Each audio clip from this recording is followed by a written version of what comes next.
이산화탄소만 나오는 것이 아니라 황이나 뭐 그런 것들이 나오는데, 황 같은 경우는 우리가 산성비를 만들어내기 때문에 그것도 뽑아낼 수 있으면 역시 뽑아냅니다. 그래서 이제 높은 굴뚝을 통해서 우리가 하게 되면 하나의 동력발전소의 사이클이 완성이 된다고 말씀을 드릴 수가 있죠. 그래서 실제로 이제 그 덴마크에 있는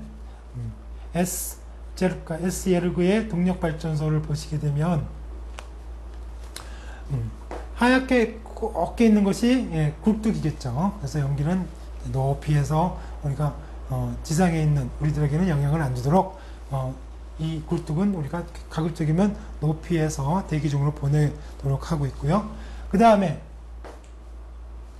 옆에 있는 하얀 건물, 여기서 이제 하얀 건물 보일 거예요. 여러분도 하얀 건물로 볼 텐데, 하얀 건물이 보일러실이고, 그 다음에 그 옆에 있는 작은 건물이 이제 뭐 터빈이라든가 뭐 그런 다른 부속 건물들이 들어가 있는 겁니다.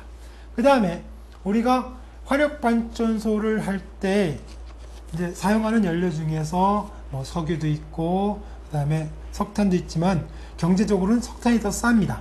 그렇기 때문에 이 그 석탄을 운송하기 위해서는 뭐 기차도 있고 배도 있고 하지만, 이 덴마크에 있는 이 동력 발전소의 경우는 배를 사용하고 있습니다. 그래서 이 석탄을 실은 배가 이제 쉽게 이 발전소로 보내기 위한 선착장을 가지고 있고요. 그 다음에 이 주변에 있는 도시에 아까 했던 열 교환기를 통해서 남아있는 열을 이제 도시의 열원 공급 장치로 사용을 하고 있습니다. 그래서 우리가 증기 동력 발전소에서 주로 사용되는 연료는 석탄이 있고, 그 다음에 요즘은 이제 석탄이라고 하는 건 싸고 좋은 면도 있지만, 자, 가장 문제는 뭐냐면 석탄을 캐고 남은 제2의 그러니까 쓰레기가 문제점입니다. 그래서 요즘은 이제 가격은 조금 높지만 천연가스를 사용하는 경우도 있고요. 그 다음에 돈은 좀 비싸지만 석유, 여기서는 주로 이제 벙커 CU 같은 걸 사용하죠. 그 다음에 요즘 이제 대체 에너지로 각광을 받고 있는 바이오매스 같은 걸 이용하기도 합니다. 그 다음에 우리가 이제 20세기 들어와서 주로 사용하게 됐던 이제 핵 반응에 의해서 나오는 열을 사용하기도 하죠.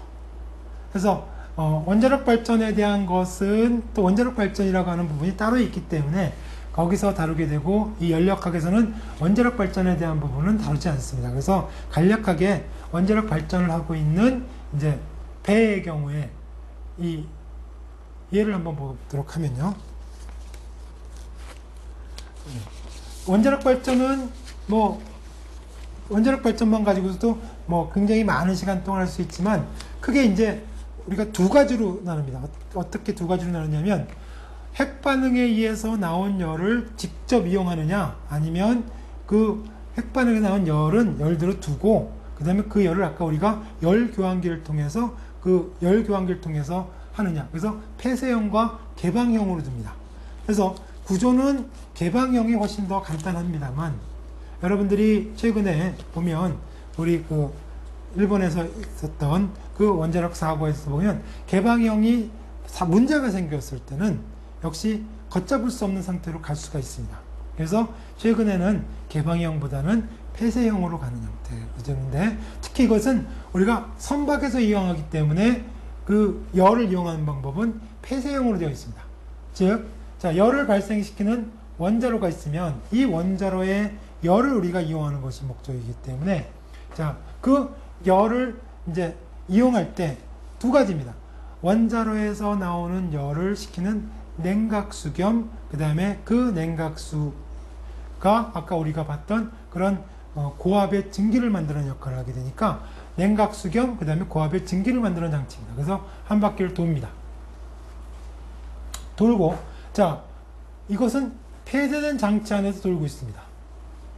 그러면 이제 이 열교환기에 해당하는 부분에서 2차 냉각수가 들어가는데, 그때 바로 이 물에 의해서 스팀, 증기를 발생시켜서 그 다음에 동력을 얻습니다. 그래서 증기를 만들면 그거를 터빈에 보내서 터빈에서 이제 동력으로 사용하던 또는 발전기로 사용하던 두 가지 역할